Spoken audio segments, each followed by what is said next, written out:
When I mention climate change, what's the first thing you think of?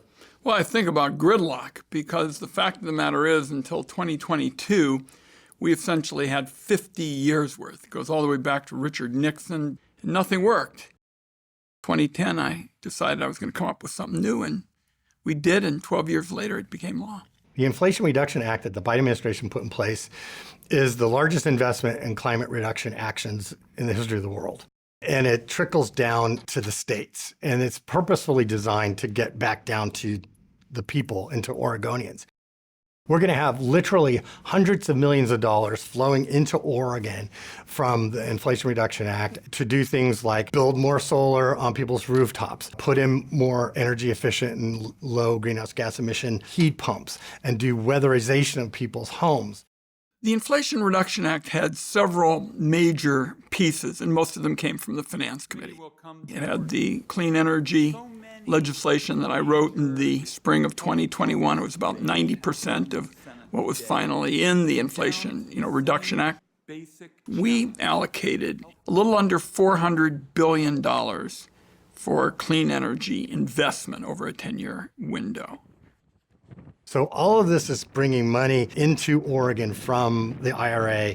It's just starting now to come in. We haven't hardly got any of that money yet. We've done the applications, we've got the awards, but it's just starting to trickle in. I think 10% of the IRA monies have actually been spent. Most of it's still yet to come. There'll be programs that local governments can enact. In other cases, there are direct benefits to consumers. I put in my own house 2 heat pumps in last year, and I'm going to, on my taxes, I'm going to get a tax credit to help support the cost of that. Seeing this federal money coming our way, one of the things that we funded in 2023 was just a navigation system, because we know that there's going to be money there. We want Oregonians to get everything they can, and yet dealing with federal programs, even state programs, can be pretty overwhelming. So we're trying to figure out how to set up easy access so that people know what programs are available to them, have the ability to really assess them to decide if it's a wise choice, and then are able to follow through with contractors who do the work and do it right. And that's obviously a lot of money that comes to different communities, and pretty much everybody had their hand out. I was no different. I wanted to make it work, still do, but yet if you don't accept that money and try and put it to good use, then it's going to go somewhere else other than your communities. And so it's a real tough deal. The moral of the story is that in the energy field today, carrots still work better than sticks. The Finance Committee had never done anything like we put together in the spring of 2021, ever. In 100 years, all they did was just hand out tax goodies. And I said, we're going to throw the tax code in the garbage can with respect to energy, and we came pretty damn close. Where's the balance on the climate change program? It's become a really dogmatic religion for a lot of people, in my view. Just keep that money in the bank. Don't be quick to spend what we don't have. One important point about cost, everybody says, oh, that's too expensive. That's only half the question. The other half of the question is, compared to what? If we don't do this, we have to do something else. We can't just sit around and do nothing. That's not an option in most cases. So if we don't build more solar with energy storage, we have to build more natural gas plants or coal plants, then what's the trade-off? Compared to what? So you have to compare those two things. People talk about the cost of mitigating greenhouse gas emissions as being expensive. Compared to what? Compared to adapting to the effects of climate change? We're already seeing that in spades. The wildfires, the sea level rise, the floods. So all of that has an enormous amount of cost associated with it. We haven't really figured out what that's going to cost, but in my personal opinion, I think it's multiple times more expensive than the mitigation's ever going to be.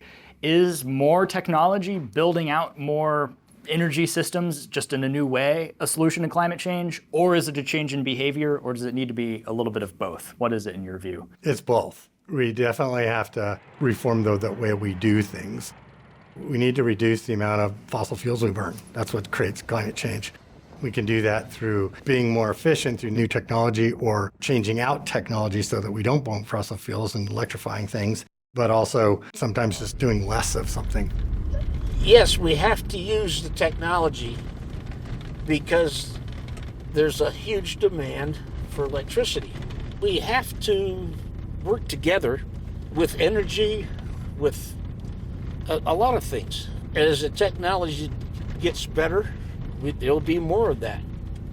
But in the meantime, we still have to burn fossil fuels. I sure can't produce enough to run an electric tractor. But I use GPS in my tractor, and my pivot is GPS controlled. So you have to be willing to go with the technology, but at the same time, you have to do it smart. You get these polling results that say renewables have like in the 80% favorability rating and we should do them. And then we get down to specific projects and people object to them because it's in their backyard. And so they're personally impacted by it and they don't like it. It's the dissonance between the general and the specific, which happens all the time. We started selling green power back in the early 2000s at electric utility I worked at. We would poll and people would say, if we put this on and you paid $5, would you buy it? And we got like 80% of people said yes. So then we do it and 3% did it. The general is a great idea. The specific idea where it impacts me falls apart. And I think that's just a general human nature thing and something that we have to constantly deal with and try to mitigate as much as we possibly can. And then sometimes we just don't do it because there's enough opposition or because it's just the wrong thing to do. But if that rules on a very big scale, we won't be able to work our way out of the climate change crisis that we're in. I think it's easy to criticize something or focus in on the negatives, but as long as we're making balanced decisions and making informed decisions, we need to change how we're doing it at the moment. I would never want to say, right, we're going to rely on coal and oil for the rest of time because that's not sustainable either. We need to start diversifying and understanding exactly what those solutions could look like. 40 years of doing this stuff, every resource has been controversial. Hydro's controversial, wind's controversial, coal's controversial, solar's controversial. Natural gas is certainly controversial. So we have to muddle our way through.